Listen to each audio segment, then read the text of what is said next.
KPK, Komisi Pemberantasan Korupsi, dikabarkan menggelar operasi tangkap tangan atau OTT di Penajam Pasir Utara. Berita ini seperti dirilis oleh website tempo.co yang dimunculkan Rabu 12 Januari pukul 23:49 waktu Indonesia Barat. Dalam berita yang disiarkan oleh tempo.co tersebut, Komisi Pemberantasan Korupsi dikabarkan kembali melakukan OTT atau operasi tangkap tangan di Penajam Pasir Utara, kabupaten yang merupakan rencana ibu kota negara baru.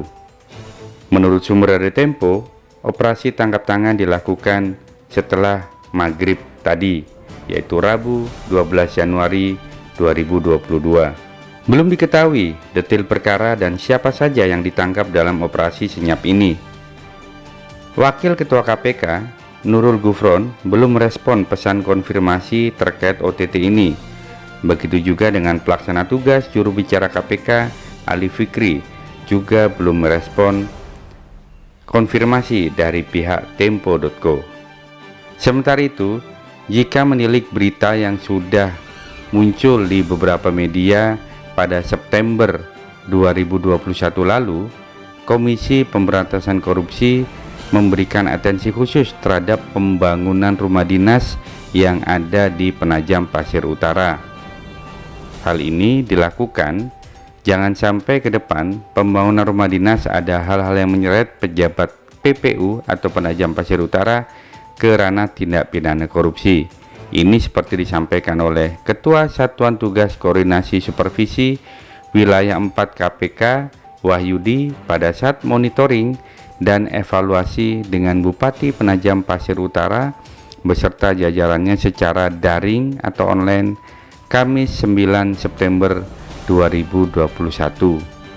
KPK sebelumnya mengapresiasi Bupati dan jajaran Pemkab Penajam Pasir Utara atas capaian rencana aksi pencegahan korupsi yang dimonitor secara berkala melalui Monitoring Center for Prevention atau MCP per 31 Agustus 2021, di mana Penajam Pasir Utara meraih skor 38,41 atau di urutan ketiga dari 11 pemerintah di Kalimantan Timur setelah Kota Bontang dan Kota Balikpapan. KPK berharap capaian tersebut menggambarkan kondisi faktual tata kelola pemerintahan yang terbebas dari korupsi, bukan hanya sekedar capaian angka-angka tanpa makna.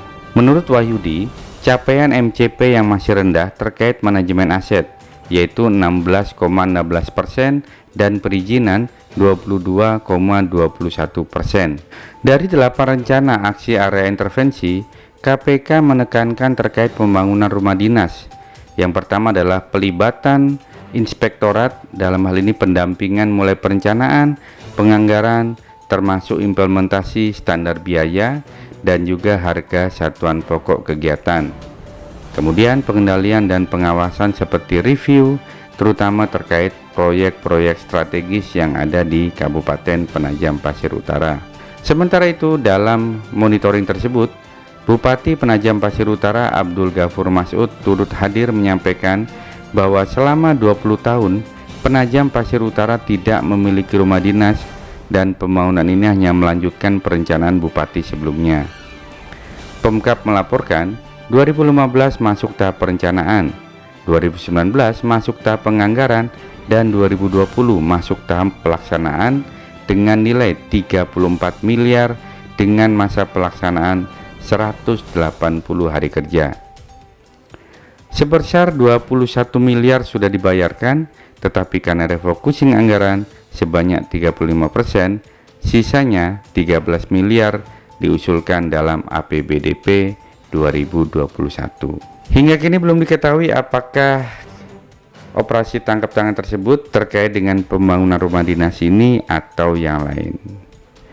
Demikian informasi dari calon ibu kota negara baru Penajam Pasir Utara.